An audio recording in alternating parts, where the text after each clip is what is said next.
Well, hello. Ah, that caught me off guard. I haven't watched that for a while, so yeah, it kind of caught me off guard. I got too interested in watching it. Oh, let's see. Let me get the YouTube channel open here so I can see. Ta-da. Let's see. Let me right and shut the volume off. All right, Matthew Clayton. Hello, Matthew. Misfit. Good morning, Misfit. Peppermint Pythons. The Anti-Wolf. Jordan Fish Tanks. T-Bone. The Anti-Woe Fish. Anti-NWO Fish. Got it. Jordan Fish Tanks. Michael Towles. Toews. Toes. Toes with a W. Good morning to you. Somebody else says Ghost. Now there's a curious name. I asked him if he would explain himself. We haven't gotten a response yet. But that's a cute name. Somebody else says Ghost. Mercy, mercy. Paul C. Hi, Paul C. Excuse me. Naresh. Good morning, Naresh. Alan Matthews. David Samsel. And I think that's everybody to date. Well, let's see. We got a bunch coming on now. Anthony. Wijaratney. Best I can do. Anthony. Hello, Anthony. George Trotter. Thank you, George.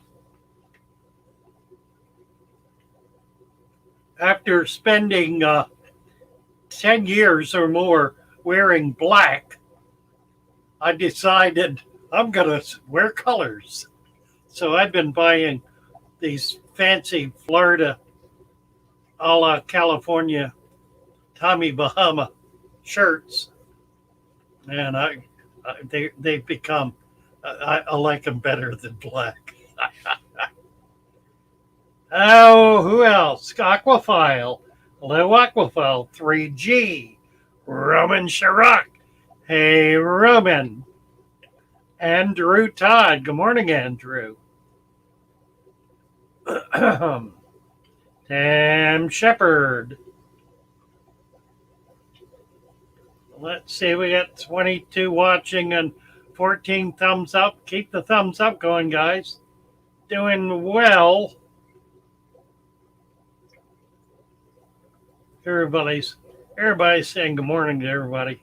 It is a great morning. Monday morning. Got up. I laid in bed last night. I went to bed early. Went to bed at 10 o'clock. So I would be sure to be well rested and get up. I laid in bed awake until 3 o'clock in the morning. And I refused to get up because I knew if I did, I'd be exhausted. So I lay there, honestly. I don't know how I did it. For 5 hours. Finally, I went to sleep. Got up at 7:30. Went into the bathroom. No water. We have an old pipe system here in our house, and it has apparently blown a gasket. Again, couldn't hear it running anywhere, but we turned it off and called for help. So, plumber's on his way over. So we'll see what's going on now. Let's see, Paul C, T-Bone, Tam Shepard. Aquafile says I'm on the other side of the world. Night here. I know, it's amazing, isn't it? We have people from around the globe in with us this morning. T-Bone is in Australia. We've got a bunch of people in Europe, all over Europe. England, Denmark, Germany, Poland, Spain. Yama 3.0, good afternoon. Yes, you must be in England. Merry old England.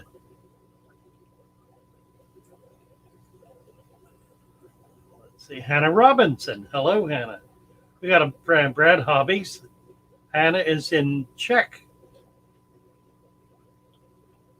the Czech Republic. And George Trotter is from another galaxy, I dare say. Brad Hobby is a representative from all over.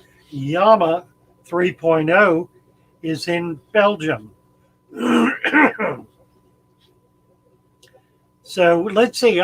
We have had people from South America. We've had people from South Africa. We've not had anyone from China. YouTube may not be in China, at least not our branch of YouTube. Lots of folks from India, the Philippines, Indonesia, of course, Australia. Just amazing. Absolutely amazing. And we're all on the same page. That's what's really so remarkable about this. When we start talking about fish, we're all on the same page. We're all dealing with exactly the same issues. Susan, nice to see you, Susan. Wonderful to have you here. Susan, I heard last night that Jesse is wanting to do a morning program that would be a kind of news and notes of the fish family. I don't know if you have heard that or have been in touch with her, but I know you've been doing the same thing for a while now. Maybe the two of you could find a way to work together to kind of pool your resources. Well, last night's stream, Jesse asked me if I would come up on hers this morning, so I do plan to do that.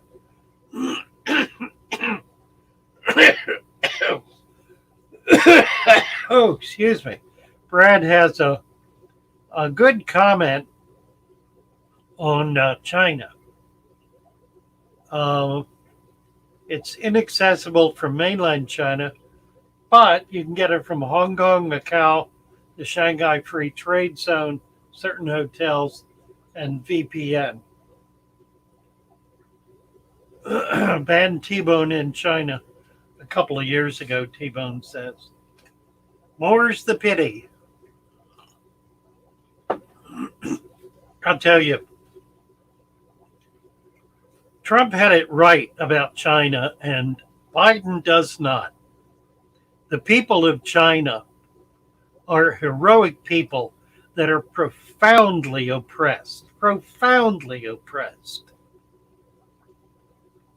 We really need to support the people of China against the dreadful and horrid Chinese Communist Party. And I'm sorry, I'm not being political. I'm really not. I'm being moral. I'm being humanitarian. I'm being responsible. Because it is responsible. It is moral. It is profoundly humanitarian to oppose bitterly and deeply and totally the vile and evil Chinese Communist Party. That's all I need to say about that. Glad I got it off my chest. BJ Palmer, waiting for a guy to fix the electric fence So Houdini horse can't escape. Yeah, well, everybody's waiting for somebody. We're waiting for the plumber to get here so we can take a bath or a shower. Ah, wonderful, Susan. Delighted to hear it. That's grand. Matthew Clayton, boring old Canada here. Well, Matthew, we'll brighten up your day and turn you blue this morning. Nice to have you with us. Tam Shepard, hello, Tam. We got the gang in from Discord this morning. If any of you have not yet gone on to Discord, somebody post the link. It is located on the community tab on my home page. It's wonderful. It's amazing. There are a group of people there who have put it together in a way that is absolutely magnificent. It's an opportunity to be able to talk fish 24/7. And if you don't believe we do, let me just say that we have a European contingent that comes on about 1 o'clock in the morning. And they're there all night long, my time, chatting away, talking about fish, having a grand old time. So 24/7, you can get on Discord. You can get professional, skilled help with your medical or other fish related problem.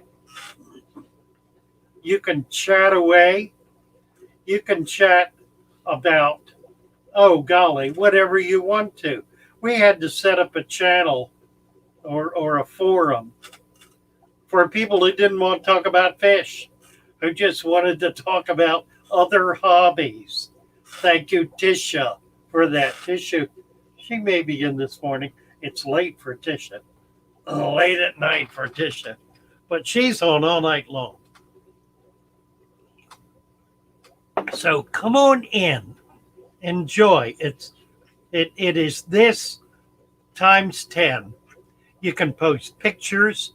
We have a forum for memes, and we've got some real meme masters on there. Great fun. Thoroughly enjoyable. You will love it. I'm a Leprechaun is here. Hello, I'm a Leprechaun. Nice to see you.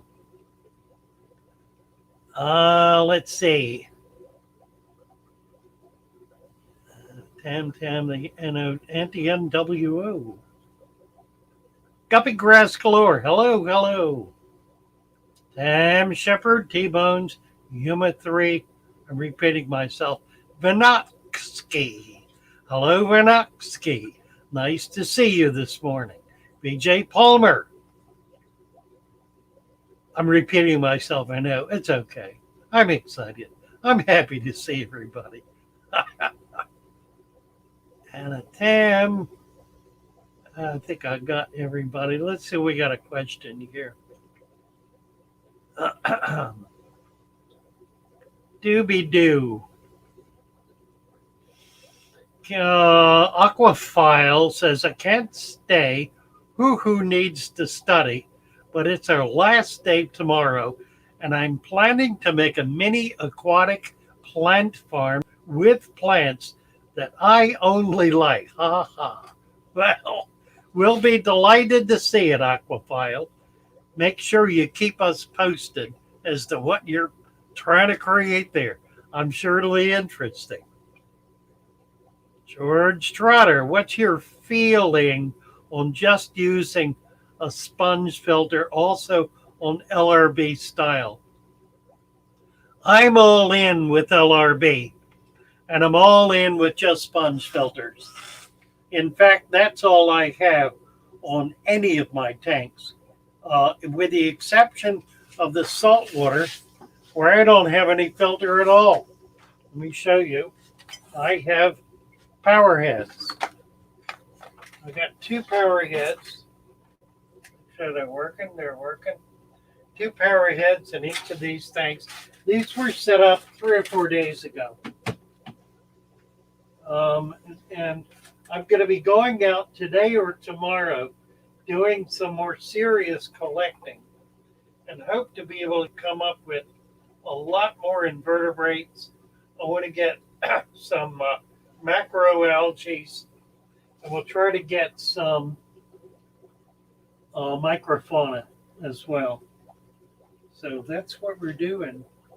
Got a lot of shrimp in here. You can see the shrimp. Bunch of different gobies. There's a little tiny goby. Isn't that cute? He's wild caught. There's another one right there. I don't know if this is focusing, is it?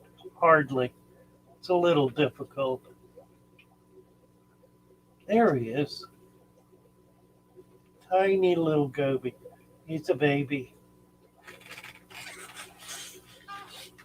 Yeah, sponge filter and LRB. If it were not for LRB, I probably would not be on YouTube today. LRB discovered me when I was wallowing around in a YouTube ditch 3 or 4 months after I started my channel with about 25 subscribers. And he found me. Somehow he found me. And he asked his folks to bomb me, and they did. And within a couple of months, I was at 1,000. So I owe my YouTube life to Lucas. I got a chance to meet him at Aquashella a couple of weeks ago, and it was a delight. I was so happy to meet him. I just sat down alongside him and patted him on the shoulder and said, "I'm so happy to meet you." It was just, we didn't talk about anything, not much anyway. I did buy a plant from him. I told him about that because he wasn't there at the time. And he said he was happy that somebody who appreciated it got it. I do. The plant, for those of you who don't know, is a Cryptocorinne hortori. And I've got, I don't know if we can see it. There's the leaf of one. It was a big, huge plant. I took it apart. It made 6. And I spread them out. There's one in there somewhere, I think. There's another one there. So I have started them over again, basically. It'll take a couple of months before they really catch hold. Hortori is a slow-growing plant, but it is stupendous. It's a big, beautiful plant with sculptured leaves. There's a word for that I haven't learned yet. I've seen it twice, and I didn't pay enough attention to commit it to memory. So much love for Lucas. Yes, indeed. B73 from Australia. Excuse me. I got phlegm in my throat in the morning. Oh, that's curious. Set my phone on my coffee cup. That won't do. There. Fatherfish coffee mug. If you would like your very own Fatherfish coffee mug, send $25 to PayPal. Fatherfish at fatherfish.net. Include your name and address and a request for a mug. And you'll get a mug, you'll get a bumper sticker, you'll get an algae scraper, and you'll get a couple of Fatherfish stickers along with your mug. Happy to do it. Farhan Sazali, Fatherfish. What are your thoughts on rainbow shark tank mate? I've had one rainbow shark with 8 guppies in a 50-gallon, and it don't work well. Well, that's true. Yeah, you need fish bigger than that. Rainbow sharks do fine with other fish their size. They're really not particularly aggressive. But anything that's really small, they're going to try to figure out a way to eat. So you need to just up your game a little bit. A 50-gallon tank, yeah, you could do better than that.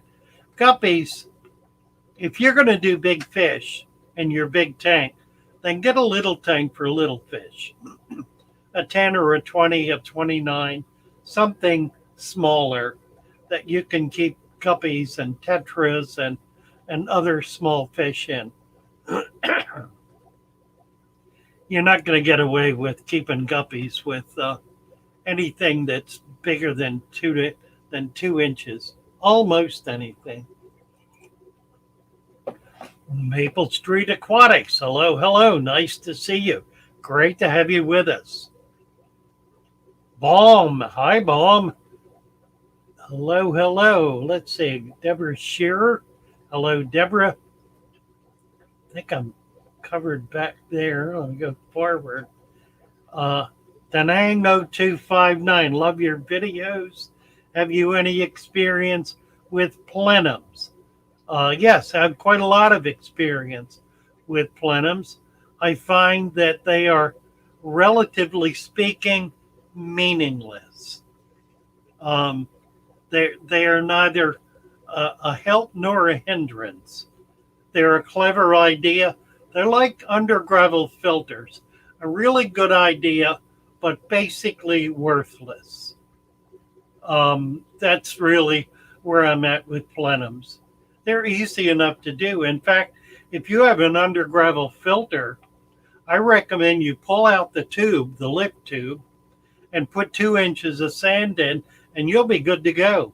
You'll have a terrific deep substrate tank, complete with all of the nutrients that the system needs in order to be able to maintain your tank. Fish Keeping Jamaica wants to know if this is coffee or rum. I'm on, not in Jamaica. It's coffee. It's coffee. I don't drink rum. I know what rum is. I've tasted rum. I've had rum. I don't drink rum. I don't actually drink any liquor. Occasionally beer, mostly wine, maybe once a month. I just don't drink much. Not to say I haven't. I'm 30 years dry, or at least not drunk. 35 years, actually.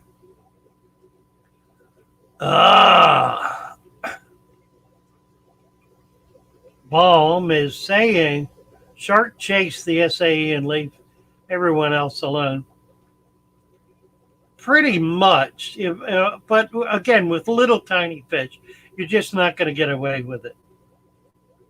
Kenneth Young, MJ Finns is leaving to get his granddaughter or her granddaughter from school. See you later, MJ. Rohan. Hello, Rohan. Nice to see you. Rohan is in the Himalayas. Ta-da-ta-da. And has a wonderful fish collection, including some outdoor tubs that he showed us last night. Were you on last night, Rohan? I don't remember. I don't think you were. But recently, Kenneth Young had the worst experience with discus.com. Oh dear. Wow. Discus.com. That's unfortunate. Ordered 30 fish, got 3. Mercy, and wouldn't refund, and has blocked me. My. Sad to see. Sad to see. Generally speaking, the internet's a great way to get fish, but you've got to use an appropriate source. I don't know about discus.com. I can't speak to it. But I do know about Aquabid because I was on Aquabid for years. And it is possible to get reputable, responsible sellers on Aquabid. You simply have to look up their account, look up their name, see what the comments are about them. I'm on Get Gills now because I'm not doing nearly as much. And it's the same there.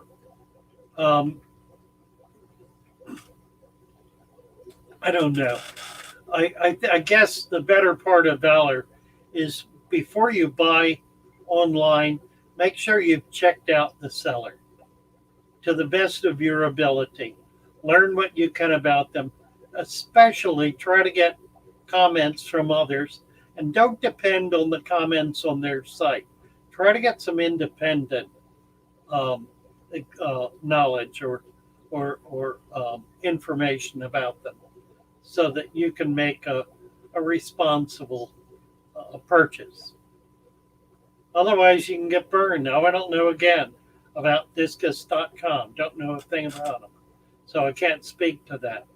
But I would suggest just that. I would suggest checking out anyone you're going to buy from before you send them your money.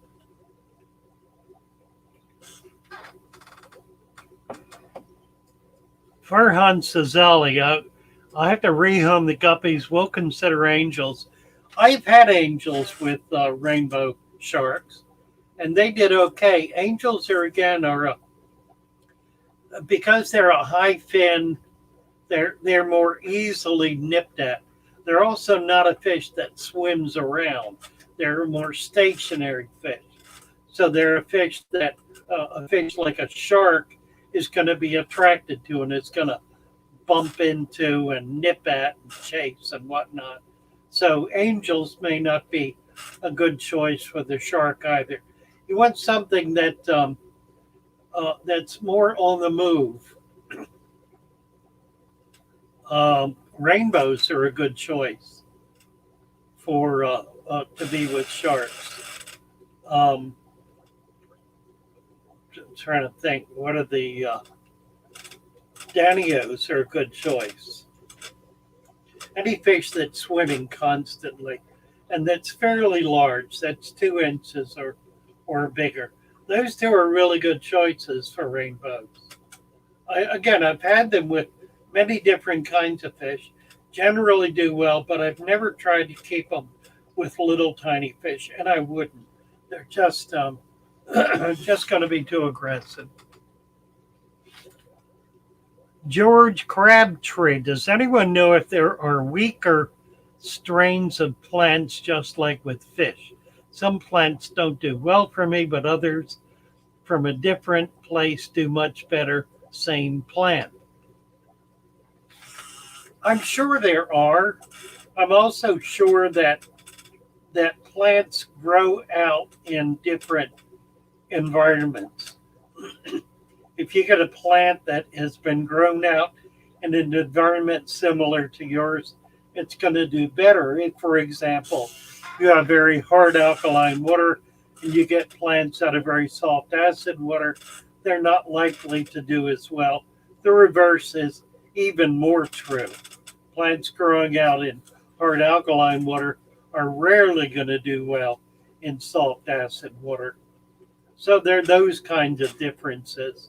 There also certainly are plants that require certain kinds of conditions. The Bucephalandra, for example, requires a certain kind of condition and will not do well if it's in the wrong kind of water. So some of the more difficult plants are that way as well. Generally, stem plants, most of the stem plants will do well in moderately hard alkaline water and will grow well, particularly if you have a deep substrate that has nutrition in the substrate. That's really what they require to be able to get nutrition from their root system. And they'll grow an amazing root system. Amazon swords are another one. All of the sword plants do well in deep substrate, hard alkaline water. Vallisneria does as well. And a lot of the stem plants, like Anubias, not Anubias. My brain doesn't always work right. It's gone, folks. It's gone. Whatever it was I was looking for, it just went down a rabbit hole, and I can't find it. Very common plant.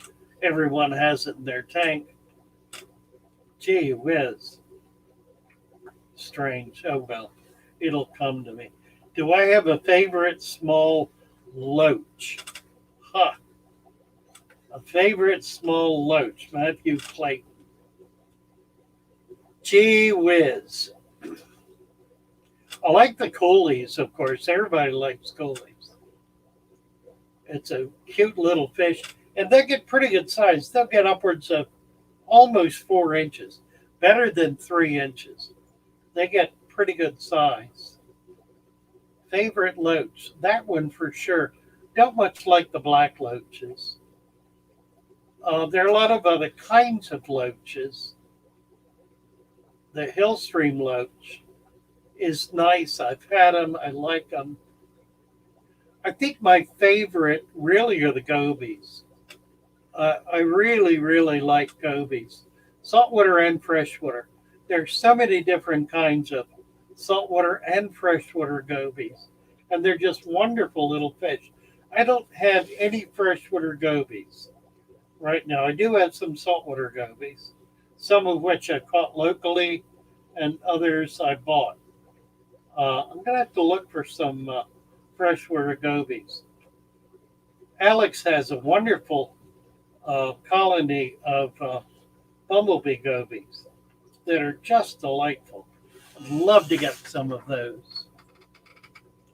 Roman Sherrock got some of my interest back for aquarium hobby. Thank you. Started by setting up a mosquito larvae tub outdoors. My neon tetras gobbled them down with gusto. Bravo. Yeah, Roman has really taken the Renaissance tank to heart. For those of you who don't know, here's the challenge. It started on Easter Sunday. The challenge is to create a Renaissance jar. The way you do this is you pick up an old jar. Don't buy anything. You have to find something, some kind of clear container. Doesn't have to be a jar. It can be Roman's was a refrigerator tray. Perfect choice. Go out into the wild. Collect some mud, some plants, some water out of a pond. Put it in the container, fill it with water, and set it on a window ledge where it'll get direct sunlight, and leave it alone. Check back and look at it, watch it for at least 1 month. In a month, you will see a profound variety of life begin to flourish in that jar or that container. You will see the resurrection of life from mud, from nothing, into a full blossom and blooming of life. Resurrection.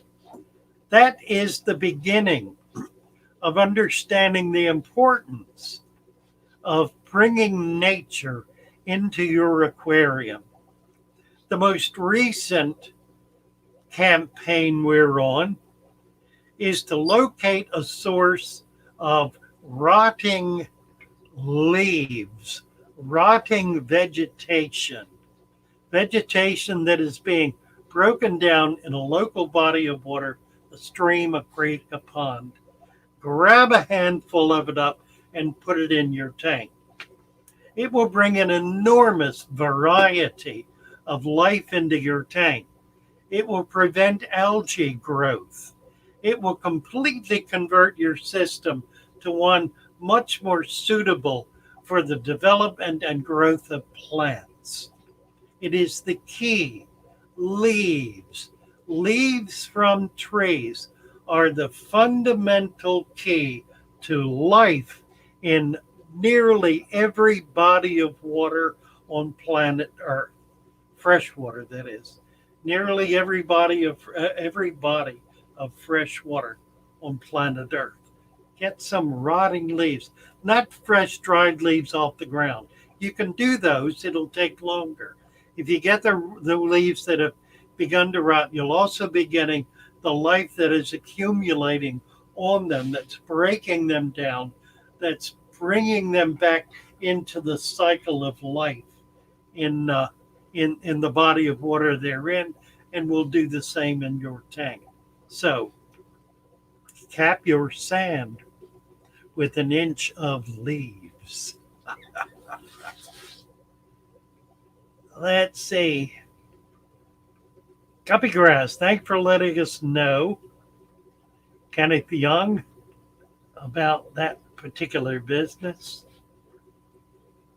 Furhan, George Krebsky, I think I have to go with either plants grow immersed or submerged from the, well, you know, it's, you kind of, you're kind of stuck. When you buy plants, most of them are coming off of farms where they're grown immersed. Rarely do you get plants that are grown submerged. However, I found pretty consistently that I don't lose these plants, and I don't lose leaves from these plants. I get them in from a local farm.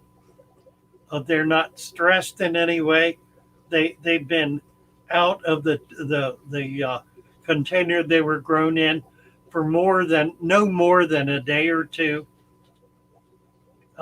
Put them in my tanks, and they do well. Here's a good example.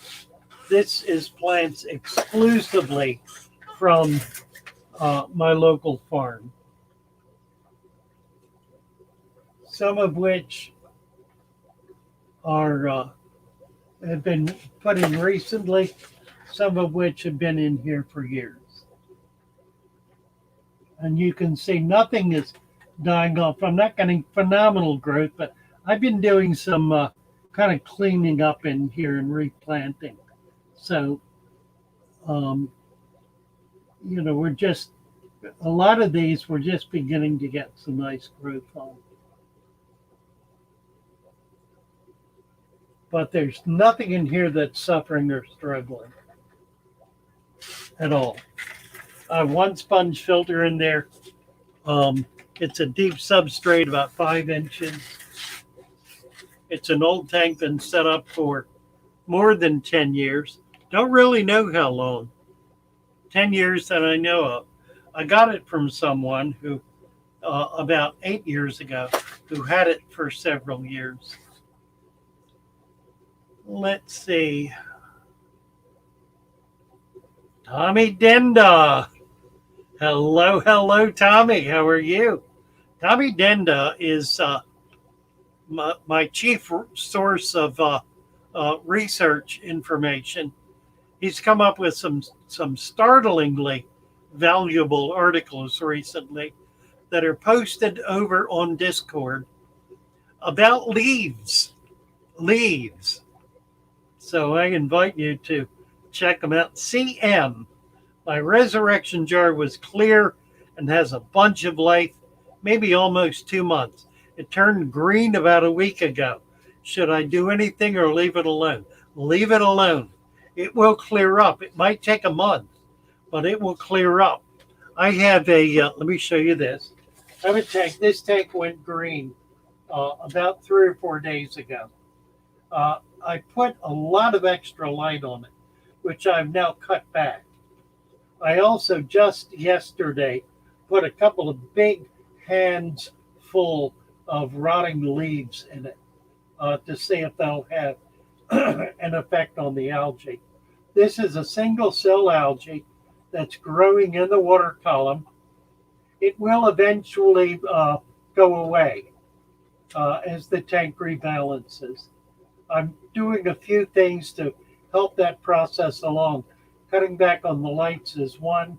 I could do a major water change and it would help, but it would not solve the problem. I want the problem to be solved naturally. It's not hurting anything. It's not dangerous. It's not creating a problem. Someone asked the other day if it will affect plant growth. Good question. Don't really have an answer. I doubt it, but we're going to watch and see. That's something to pay attention to. If it goes on for more than a week, I may do a partial water change. Let's see. Paul C. Water Sprite and water wisteria. Not what I was thinking about, but perfect choices. Great plants, both of them. I love them both. Easy to grow. They're just tremendously effective. Uh, Michelle Gibson, I found fluke on two of my shrimp. Caught one and pulled it off. It hasn't killed the shrimp. Couldn't catch the other. Are fluke common in shrimp tanks? Yeah, they are. And you need to get a hold of them. You need to get control of it. Fortunately, they're large enough you can manage it manually. You can catch them and pull them off. But make sure you do that. Tommy is talking to Rohan about living in the Himalayas, asking how high in elevation he means. He says, I'm sorry, I didn't mean herbs. Ah, well. Guppy grass galore guy. My green water disappeared after I stopped doing water changes for 2 months. I missed the green water. Funny. Yeah, that's right. If you were trying to get a Daphne culture going, green water is perfect. Unfortunately, they're going to gobble it all up. So you need to maintain a culture of green water with no Daphne in it that you can pour into the Daphne culture tank. But raise that green water separately. You can do it by putting your container out in the sun with a little bit of fertilizer or rotted plant or wherever in it. Once you get it going, you can pretty well keep it going, and it's perfect food for Daphne. Also for rotifer, it'll keep a rotifer culture going. Michelle Gibson, thank you, she says. Tommy Denda. Oh, Rohan is saying, once the lockdown ends, I want to be doing some hiking.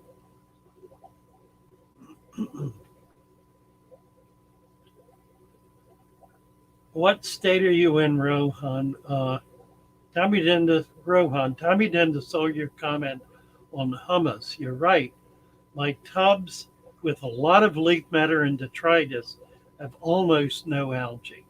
That's right. It absolutely controls algae growth. Chattanooga Ed, hello there. Nice to see you. Great to have you with us, Chattanooga.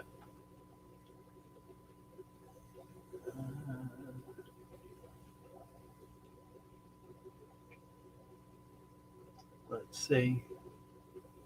I'm backing up a little bit. Tommy Denda, couldn't you say that we're building the whole food web and the last step is adding fish? Yeah, I guess. Um, my concern is that too many people hold off on that last step much too long. Having fish in the tank are critical to making the system work because they produce a waste matter that's really critical for a lot of the microfauna to be able to thrive. So you need to have fish in there to really complete that cycle. And you're right, Tommy. It's exactly what we're doing. The deep substrate provides a nutrition foundation, but more than that, it provides a biological factory for the breakdown of waste. Capped with 2 inches of sand prevents it from getting into the water column, keeping the water column relatively pure and relatively stable without a lot of nutrients in the water column.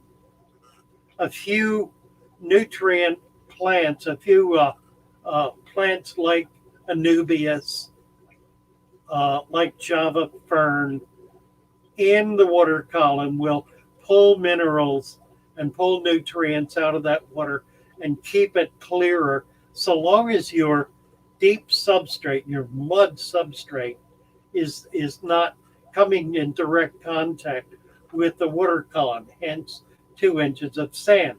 That sand also allows waste to filter down through that sand and to enter that biological factory where it's broken down into components that allow plants to be able to take it up. So it's critical for that process. Now, by putting a layer of, uh, of leaves on top of the sand, not just any leaves, but if you can find them, leaves coming out of a body of water, partially decayed leaves, putting that on top of that sand provides that layer of animal life and bacterial life, microbial and fungal life that breaks down the leaves, that provides nutrition for all of the microfauna in the tank,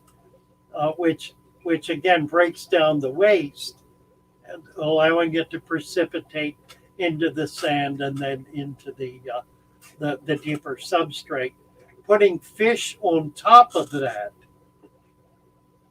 completes the cycle because it allows the animals, the microfauna that's thriving on that leaf bed, to become food, along with various kinds of microalgae that are growing, to become food for the fish, which again creates a form of waste that is ideal for that microfauna to be able to digest, to break down, and to bring into the system. So fish are really a critical part of that. You don't want to leave them out. You want to put them in, and you want to get fish in there as soon as possible. You can put them in immediately. I recommend day 2 or 3. A few fish, not a lot, just a few. And don't feed them. Make them, force them to find food in the tank, the forage in that tank for food. They will do that, and they will find food. Now, I'm not talking about 6-inch Oscars. I'm talking about tetras, guppies, little fish. Fish an inch, inch and a half long. That's the level of fish you need in this kind of tank. You can keep bigger fish in the tank, and they'll do just fine, but you're going to need to feed them because the tank is not going to be able to provide the volume of food that a much larger fish needs. It will provide food for smaller fish. So there's all that. Let's see.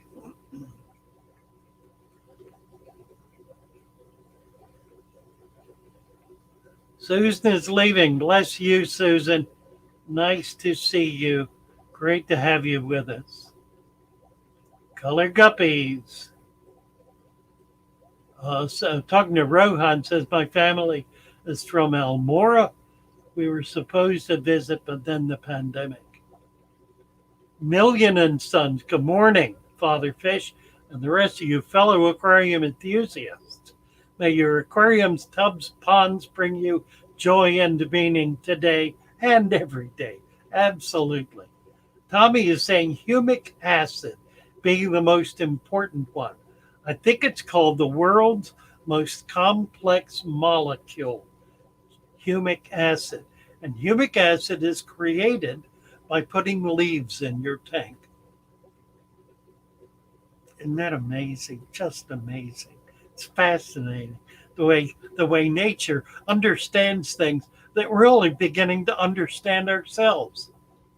Don't think you've got a lock on it, because you're going to get surprised. Every day you're going to get surprised. Patrick's asking for the link. It is on the Discord channel. And if anybody's here who can pin that research, that would be a big help. It's posted 2 or 3 times, that study on the Discord. channel. Make sure it gets pinned, guys. Xanadu. Hello, Xanadu. Nice to see you.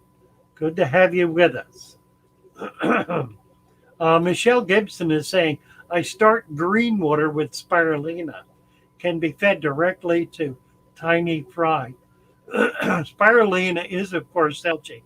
Now, it is not living algae, and it won't come back to life, but it will provide nutrition for green water algae, for microcellular algae.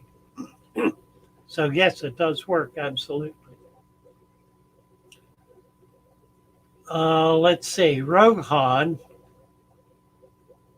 is talking about his tubs full of leaf matter. We mentioned that. I think I'm back. Back to the end. Patricia Powers is watching her black skirts mate fight now. Fun.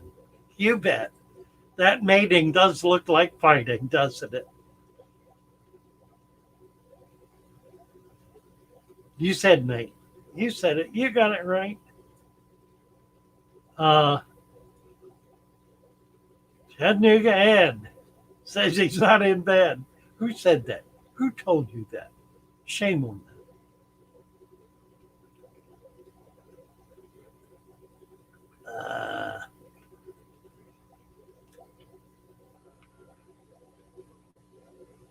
Bataking.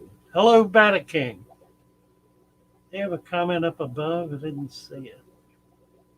Don't see it.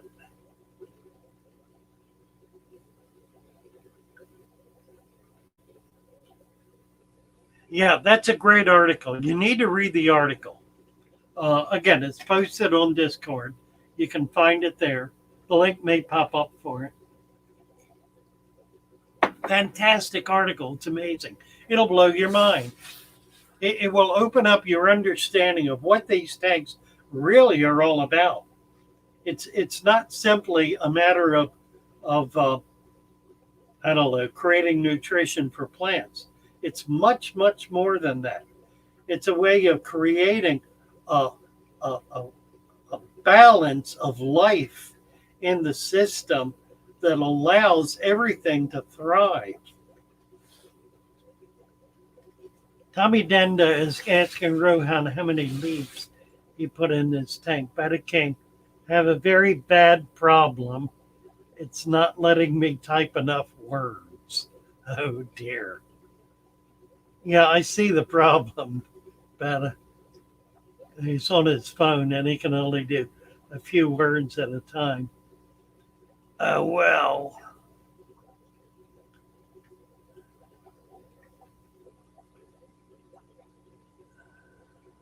Xanadu, I guess Tommy posted the link somewhere above. His ammonia is at 8 ppm. How are your fish doing? How do the fish look, Bataking?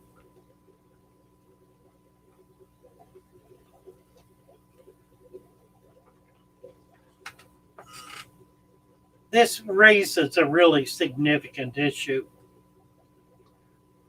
It's possible to get test crazy, to be so absorbed with what the chemistry of your tank is doing at any given moment in time that it freaks you out. Don't look at the test tube. Look at the fish. Look at the plants. Look at the water. Look at what's going on in the tank. If you see a problem, fine, test the water. If you don't see a problem, don't test the water and decide you have a problem when you really don't have a problem. Very often, those tests can give you information that is, to say the least, extraneous and irrelevant, that you can jump on and decide, oh my God, how awful. A perfect example is ammonia. Another one is nitrates. You can have ammonia in your tank and nitrates in your tank that are not causing a problem at all because you've got other things in balance. Don't allow that one single item to freak you out. Put the test kit away until you need it. Use it when you need it. And you will need it when something obviously is going wrong in the tank and you can't figure out what it is. Then you can begin testing your water. That's my recommendation. And I say that simply because it's so easy to get overwhelmed by, oh my God, my nitrates are at 25. Well, let me tell you, friend, your nitrates can be at 250 and it won't create a problem for you if everything else is in balance. So don't go by that. Go by what's going on in your tank. Do that first. Make sure your tank looks good. Your fish are acting normal. Everything looks fine. Because if it does, it is. Now, if you can't tell the difference between a healthy tank and a fish tank, then you need to sit there and watch it more. My recommendation is you go out into nature and spend an hour sitting in front of a stream, a brook, a pond, or whatever, and just observe it, watch it, look at it, until you get a clear sense of what healthy and what unhealthy environments really look like. Don't come with predetermined notions. Come with an open mind and look and study and examine and investigate and discover. And you will learn to tell the difference between healthy and unhealthy. Do the same with your tank. Betta King, my betta fish has pop eyes and look like it's bleeding. Well, that doesn't sound good at all. Pop eyes and looks like it's bleeding. So it's got bacteria. The pop eye is caused by bacteria. If it looks like it's bleeding, the bacteria has infected the fish.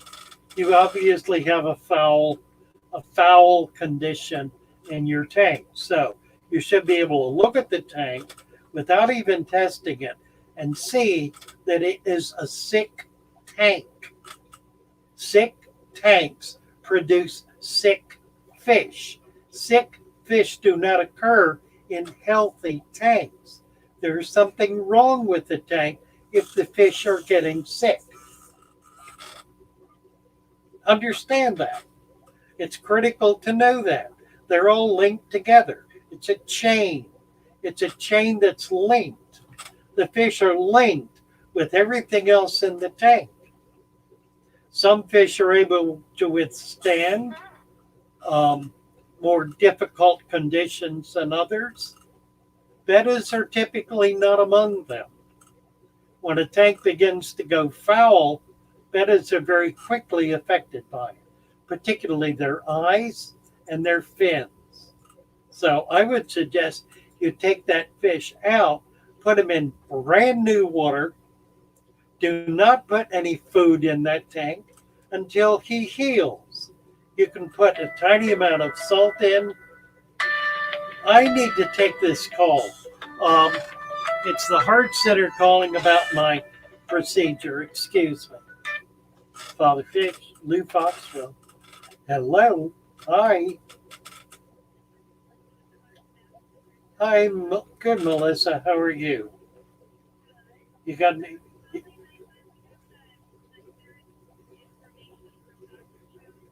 Good. Wonderful.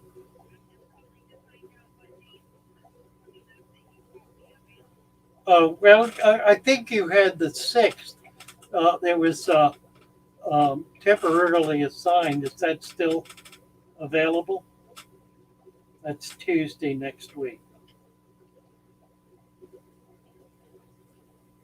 What's available? What's available? Okay, it doesn't matter. I'm available. Good. Thank you so much. Okie dokie. Appreciate it. Bye. Okay. Scheduling my heart cath. I'm having a problem. My problem is I have no stamina. I get up and I walk around and I'm gasping. And I'm sure it's because I've got an artery going to my heart that's blocked. I'm not getting enough blood. So I've had one of these before. I had six-way bypass about 10 years ago. So I know what it feels like, and I know what the problem is. So I'm looking, they go ahead, they bypassed the number of the tests. They're going directly to the cath. Gonna get in there and fix it. So that'll be either one day this week or next week. I'll be going in. It'll be an in and out procedure. They'll have me laying down for 2 hours to make sure that my incision doesn't open. But I'll tell you, I'm looking forward to it. I need to get some stamina back, and I'm hoping that will solve the problem for me. So be in prayer for me, please. Later in the week, I'll keep everyone posted. Michelle is saying, well, the green water started with spirulina. I should have said to use tank water or water from a creek seeded with algae. That's right. That's absolutely right. You're providing the nutrition for the algae. The spirulina is not the algae that you're growing. It's dead. It's not alive. It contains all of the minerals, all of the food value of spirulina, but is not living culture. It is possible to culture spirulina, and there are laboratories that are doing it. It's a fairly complex procedure, one that's somewhat difficult for a hobbyist to achieve. It can be done if you care to research it. Spirulina is for some a magnificent and wonderful source of nutrition. For others, it is utterly worthless. That is to say, there are some who think that it's worth nothing. There are others who think it is absolutely the secret to life. So, make your choice and take your position. Oh, I've got to show you this. There's a pygmy sunfish, a male, that's all colored up. That's out poking around here. Look at this. Can you see him? Look at that. See if we can keep him from, I don't know, we're not going to be able to focus very well. But there he is, and they dart away. Gone just like that. Beautiful little fish. These are little baby shell dwellers. Keyhole cichlids. What else is in here? Citamigil back there. There's a bunch of them hiding in the back. A bunch of them back there hiding. If you can see them back there. Shelly. The Shelly stay out in front. That's about all that's in there. There are a few darters, evergreen darters. I need to get more of them. They're a neat little fish. Whip Swirl, let me jump to you. Morning, Father Fish. Riddle me this. I have Central American cichlids. They're earth movers and won't allow your dirt sand formula to work. If I put an inch of dirt and 2 inches of sand capped with golf ball size river rock, will that work? Yes, it will. And that really is the solution. You're right. And even that may not work, but golf ball size probably will. So you want to do an inch of dirt, 3 to 4 inches of sand, and then a layer of pretty good size rocks. Big marbles if you want. Rocks are better. And just litter the bottom with them. They're probably going to move them around anyway, but it won't be near as bad. And with 4 inches of sand, they're not as likely to burrow down. Now, if they do burrow down, they're not going to expose the entire bed. They'll expose a small portion of it, which will cloud the water for a short time, but it's going to settle out. You may need to do a little siphoning, but generally speaking, when it settles out, it's going to create a humus. We were just talking about that. a humic layer that will enhance the life in the system. So it's not a bad thing. It's a good thing.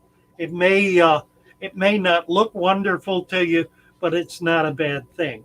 So you can do it, and I've done it. I've done it when I've been happy about it, and I've done it when I've been unhappy about it. Generally speaking, if it's a very big tank, like 100 gallons or more, and you do an inch of dirt and then 4 or 5 inches of sand, you're really not going to have a problem. CAs are a problem, however, because they are the ultimate digger. They are an earth mover, and they will move every bit of substrate in that tank. So it may be that you're not going to be able to get away with it. It's worth trying because it's going to allow you to grow plants and to have a much more balanced tank than you will otherwise. Let's see. Tommy Denda, Bada King. It's that I look over and he's on his side and his eyes popped out. Bada King, if you haven't pulled him out by now, you're being irresponsible. Take the fish out of that foul, rotten tank, put it in clean water, clean that tank out. We've been over this a couple of times.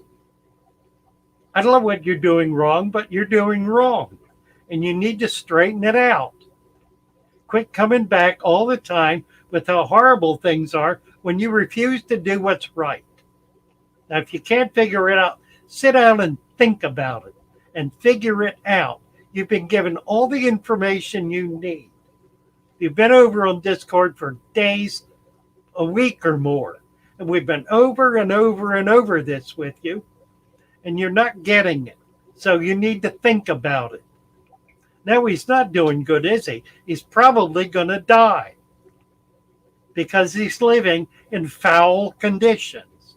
Take him out, put him in a brand new water, stop putting food in that tank, clean it out, and do right. You're not doing right. Tank just set up this week. Yeah, I know. And you fouled it already. How do you account for that? Do not put food in that bucket, Bada King.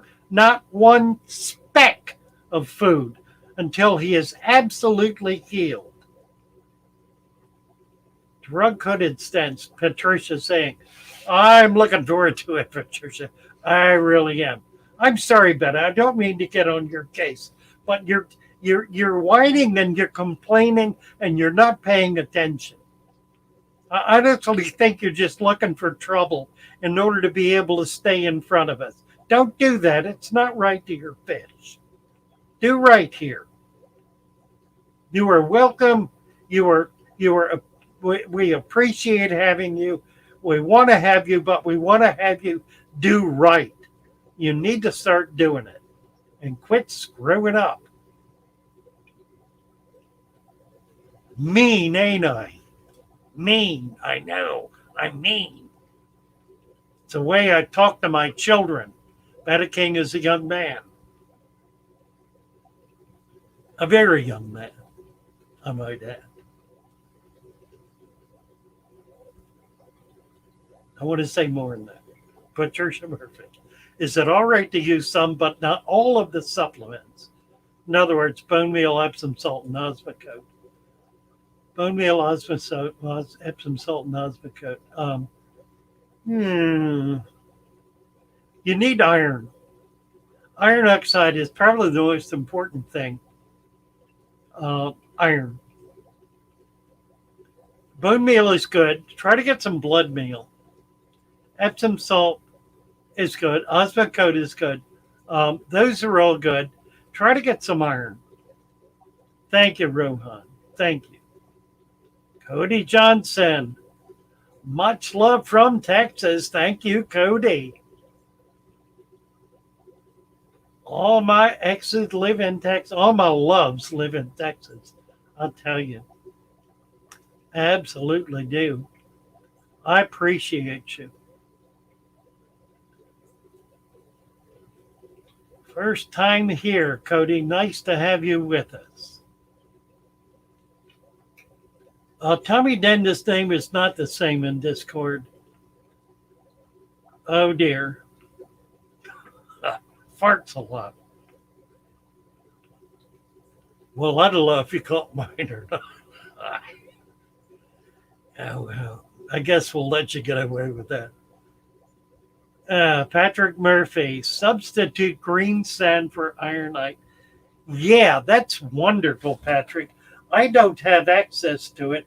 I wish I did. Absolutely. You can substitute green sand for ironite. Green sand is very, very heavily mineralized. It's a fossil sand that contains a lot of mineralization. So good choice.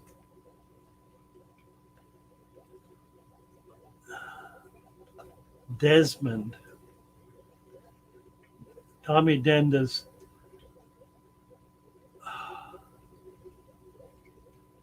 account is Desmond. Curious Bunny. Curious Bunny. Good morning from the border in Texas. All the local fish stores are wiped out during the lockdown, so I'm inspired to start breeding healthy fish for our area. Go for it, Curious Bunny. Absolutely. We need to come back and come back strong. That's the way to go. Start small, keep your overhead down to nothing, if at all possible, and go for it. How about mixing potting soil and cow compost 50-50? John Harold Olson. Yeah, that's fine. I like to add peat moss in because it provides bulk. But you can do potting soil, cow manure, uh, and then whatever supplements you're going to add to that. It's going to be heavy. And that's the reason I like to add the peat moss, because it lightens it up. It makes it more loamy, if you will. It provides uh, more uh, uh, vegetable matter, more mm, more plant material in the substrate. That's really what the peat moss is. It's actually plant material. So if you can get some, it's definitely good to add it. It's gonna make things work a lot better. Arcus, good morning. Nice to see you.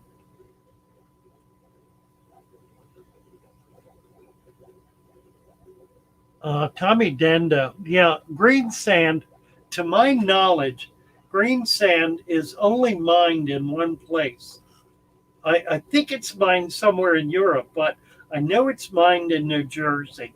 There's a strata of it that goes from the Pine Barrens almost all the way up to New York, and it is mined there.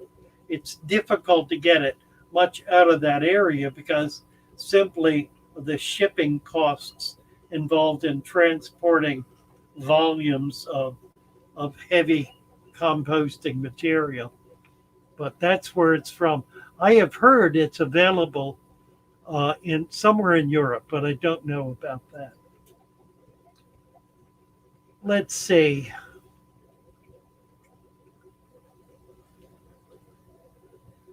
Cool fish in the background. Yeah, there's some nice fish back there. These are. Let me show you. Um, uh, I've got a little algae on the tank. These are buffaloes and puffers. Green puffers and buffaloes. There should be baby buffaloes in here. I haven't seen any yet, but I'm sure they're in there. These guys are acting like they're in spawning mode, and they're certainly big enough. So we're hoping. The puffers should also be producing. They're nowhere near big enough yet, though. So we'll see. And in here are some Tanganyikas. There were some other fish in here. Oh, little crevenzas right there. And that looks like a ram, or no, it's an apista. I think there are more than one in there. I don't know. And that's an albino crevensis. So yeah, some nice fish. How are we doing? 10, 15. We got about 15 minutes left here, guys. We'll just plow through. We got 46 thumbs up and 35 watching, so a lot of in and out. The poor fish at Petco are constantly sick and even horribly deformed. The guys at the store said they've been having major quality issues from all three main providers. Nonsense. That is utter nonsense. They are not having problems from their providers.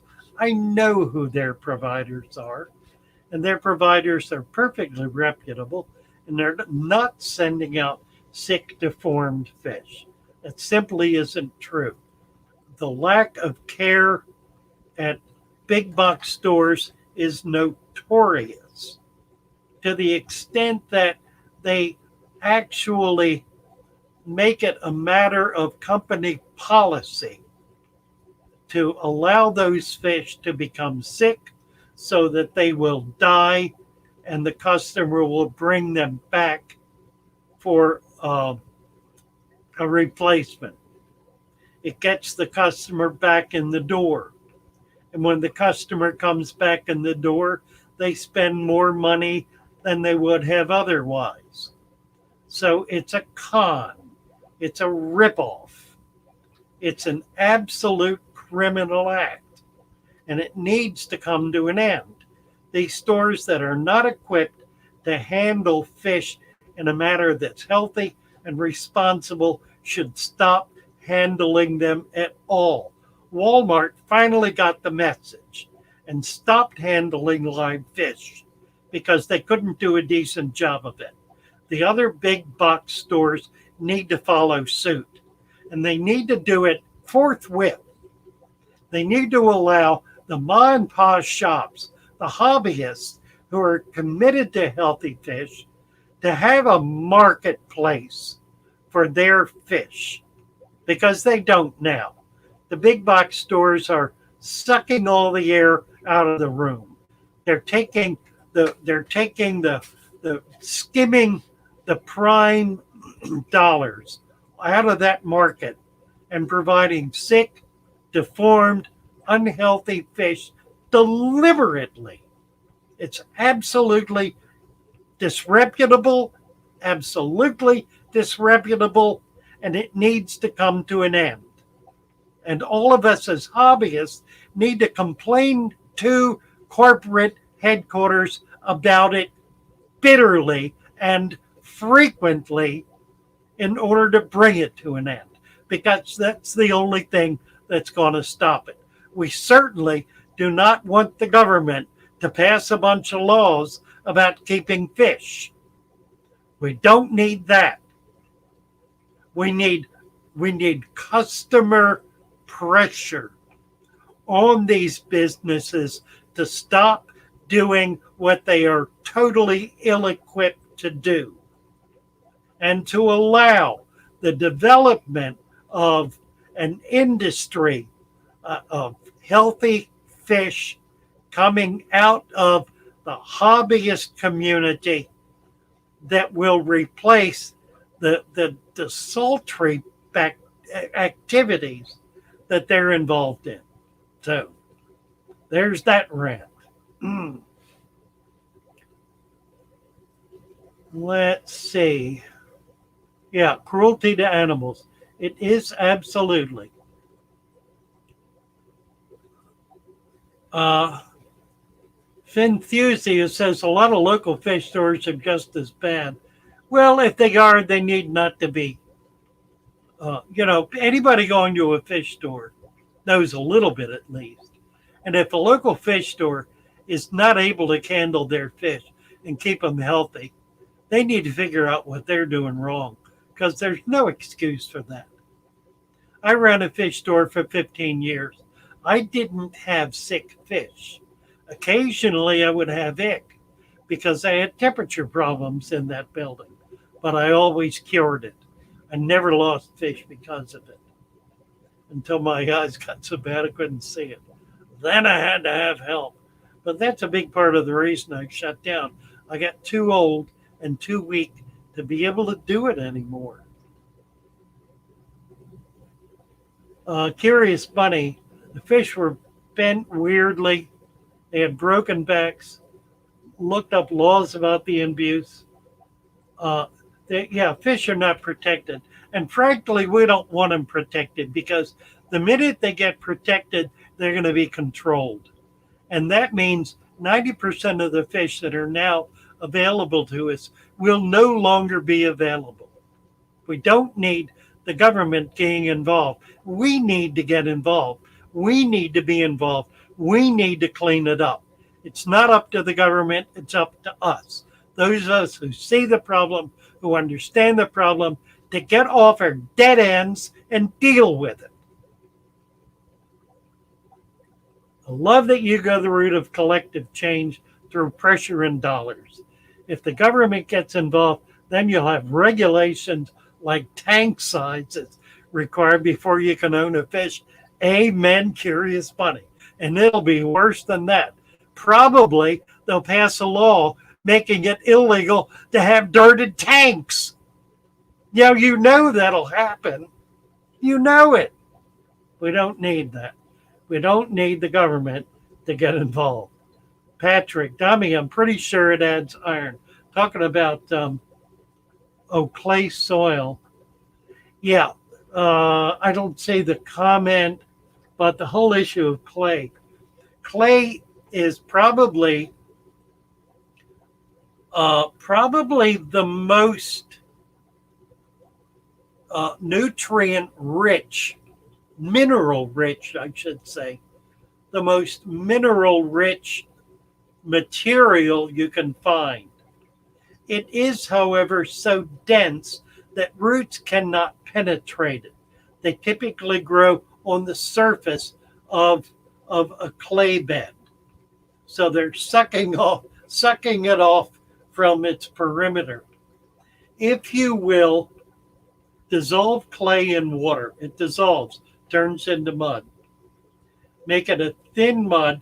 Use that as the water for your dirt. So you're putting dirt in.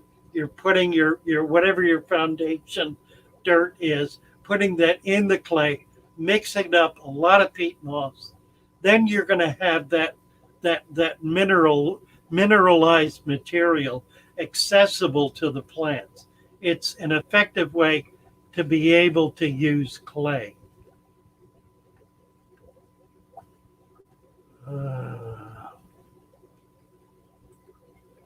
Tommy is adding red clay to his substrate because of the iron. Yeah, absolutely. Kaolinite, potash. I was thinking about potash last night. One of the things that came to my brain as I was laying there was potash. And I haven't looked up potash, but I need to. Because I think potash is going to have much of what we need.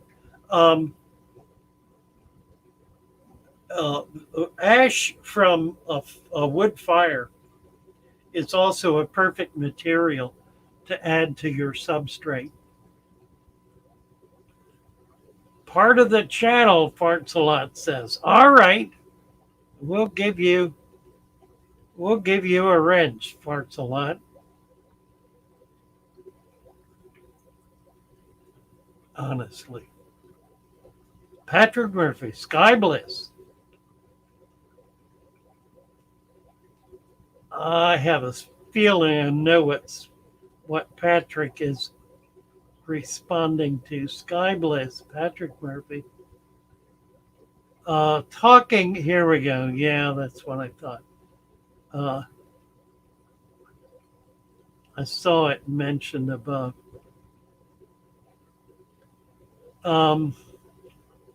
Yeah, talking about Novak. who uses clay, a hardened clay, as a nitrate sink. And that's two things I want to say about that. The nitrate sink is effective to the point where it becomes saturated, and then it's no longer effective. Its life is 3 to 6 months typically. Now, if it is combined with a deep substrate, it creates then a deep substrate system, which works the way a deep substrate does. Novak has done a little of that. He credits the clay, but in fact, the deep substrate is what is creating the balance that he's achieved. So that's all I really care to say about that right now. Tommy Denton, help me get out of the rabbit hole. No, wait, I kind of like it down here. I'm with you, Tommy. David White, you had responded to my question a week or two ago about adding sand on top of my gravel. What shall I do with what's rooted? I actually have a nubius growing well and worried about covering the main root.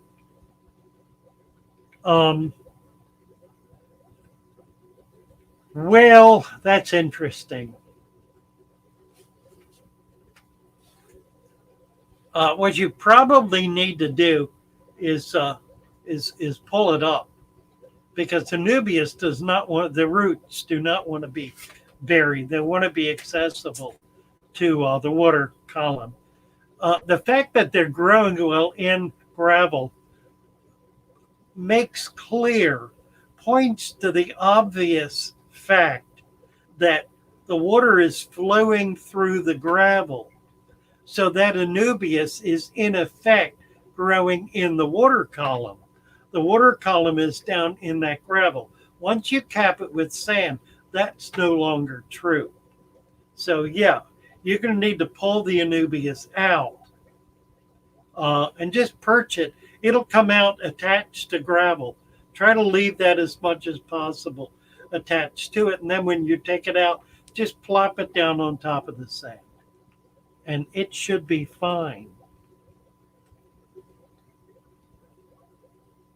How did your name get blue? I took pity on you. That's how. Morgan, Costco has earthworm casings. Really? Oh, it's perfect. Earthworm casings are wonderful. A little hard to find, but add it to your soil. It's absolutely wonderful. Vermicompost, Tommy says. Vermicompost is fantastic. It's magic. PJ Pollard says. The farts a lot. It's magic, right? Absolutely. Michael Toes. Father, will your supplement powder mix work with my hard Texas water, or should I research my water and figure it out that way? I will spend $20 in another way to support you. It will work just fine. In fact, it will help reduce the hardness because it's got some material in it that'll absorb some of that hardness and bring it down a bit. So yeah, it'll work just fine. Curious Bunny, have I heard of the moringa tree? I certainly have. Not considered it at all in the fish tank, but it makes sense that it would be of value. Okay, guys, we're out of time here. We're at 10:30. It's been a gas as ever. Let's see if we can find a little tune here so we can go off in style. What do you want to hear? Let's see. Music of Father Fish.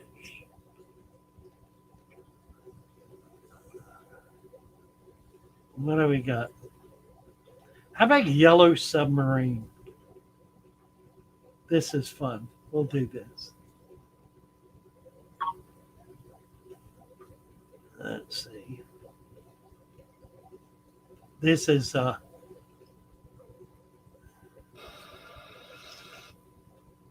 song by let's see, Susan put this together. No, that's different. Uh, da, da, da, da, da, da, da, da. Fish Gal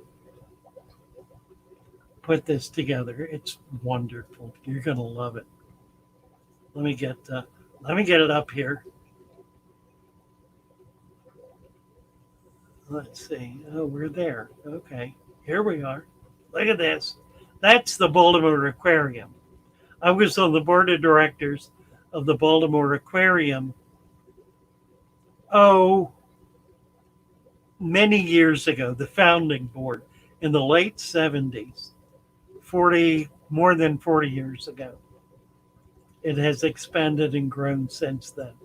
But let's take a listen here, and I'll pop up some of our goodbye comments. Here we go. Whoops, what did I do? All right.